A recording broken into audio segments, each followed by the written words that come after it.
Patient suivant. Madame Dupont. Dupont. Madame Dupont. Oui, c'est nous. Bonjour madame. Bonjour monsieur.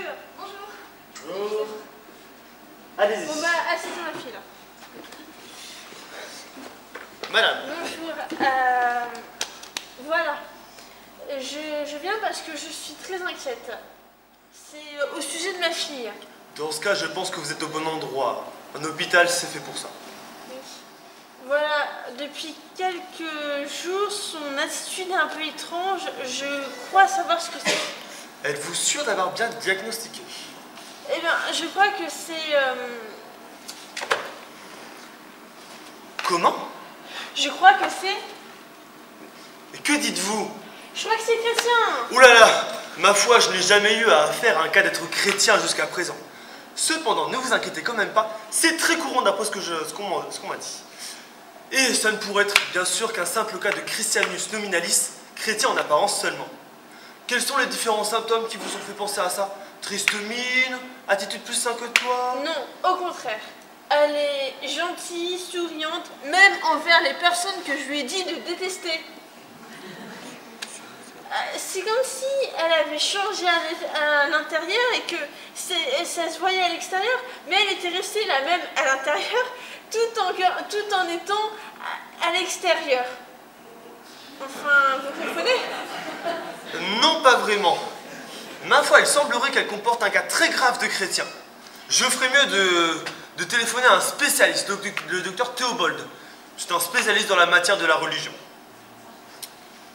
Oui, docteur Théobald? Oui, bonjour, c'est le docteur Cerveau. Est-ce que vous pourriez venir voir? J'ai un cas très grave dans votre spécialité. Oui, oui, tout de suite. Oui, merci beaucoup. Le docteur Théobald a passé sa vie entière et des heures et des années de recherche pour trouver le remède ultime contre le cas de chrétien. Mais alors, chrétien est une maladie incurable? Je ne l'aurais pas dit dans ces termes-ci, mais oui. En effet, mon cher cerveau, une maladie très intéressante d'ailleurs. Bonjour madame, bonjour jeune fille. Eh bien, beaucoup de gens pensent que ce n'est qu'un virus, mais beaucoup sont sensibles au virus religieux. Cependant, chrétien est un virus particulier puisqu'il semble attaquer le cœur et changer la personne de l'intérieur, ce qui le rend très difficile à déraciner. Ouvrez la bouche. Et néanmoins, en tant que grand spécialiste dans ce domaine, je peux vous assurer que des progrès réguliers sont faits et que nous faisons de notre mieux pour contenir la situation. Vous pouvez la guérir alors? Après tant d'années de recherche de la part de mes précédents confrères, honorables prédécesseurs, après presque même plus de 2000 ans de découvertes tout aussi trépidantes les unes que les autres, après des années de lutte, du sang, de la sueur, principalement de la part des malades, nous sommes arrivés à... Oui? À peu près rien, mais on essaie toujours. Mais...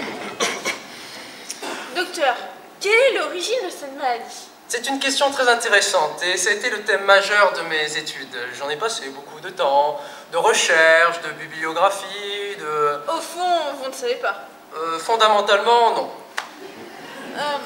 Ma fille me dit que c'est provoqué par l'amour de Jésus pour elle. Vous savez, ils disent tous ça. Mais je pense à quelque chose. Ne serait-ce pas contagieux? Ça peut l'être. J'ai connu des cas qui se sont transformés en une véritable épidémie. Il n'y a pas un pays au monde qui ne soit épargné. Mais, même les pays qui le prennent pour un cas de santé majeur. Cependant, j'ai trouvé la solution pour ne pas être contaminé. Si vous ne pensez pas à Dieu, l'éternité, Jésus, la croix, le péché, enfin toutes ces choses qui dérangent, simplement bouchez-vous les oreilles et fermez les yeux et tout ira bien. Excusez-moi,